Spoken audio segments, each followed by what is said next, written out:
नूराबाद में अब इशरत की जिंदगी पहले जैसी नहीं रही। शानदार घर, माँ की अच्छी सेहत, भाई बहन की स्कूलिंग, सब कुछ बदल गया था। लेकिन इस बदलाव की बुनियाद पर एक ऐसा राज था जिसे इशरत कभी किसी से नहीं कह सकी। अब उसकी छोटी बहन सुमैया बड़ी हो चुकी थी। वह इशरत से बहुत प्यार करती थी और हर बात में उसका साथ देती थी। लेकिन कुछ दिनों से वह इशरत के अजीब व्यवहार से परेशान थी। हर रात इशरत अपने कमरे में खुद को बंद कर लेती और सुबह थकी हुई, कभी उदास तो कभी चमकती आंखों के साथ निकलती।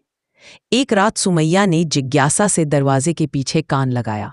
कमरे से धीमे धीमे बातों की आवाज आ रही थी, जैसे कोई और वहां मौजूद हो। वह घबरा गई, लेकिन अगले दिन उसने इशरत से पूछ ही लिया, आप हर रात किससे बात करती हैं?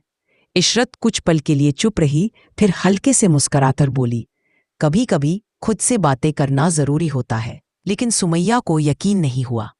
कुछ दिन बाद सुमैया ने एक तांत्रिक किताब लाइब्रेरी से उठाई। उसमें जिन्नों से जुड़ी पहचान और इंसानों पर उनके असर के बारे में लिखा था।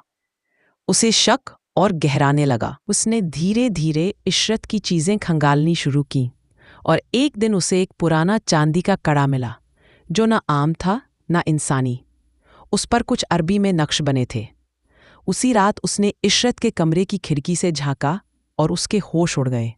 कमरे में धुआं था, हवा कांप रही थी और उसके सामने एक लंबा चमकदार आंखों वाला जिन अलामीन खड़ा था। वह इशरत के हाथों को थामे हुए उससे कुछ कह रहा था, एक रहस्यमयी भाषा में। सुमैया चीखते चीखते रह गई। लेकिन तभी धुआं छंट गया और कमरे में इशरत अकेली खड़ी थी।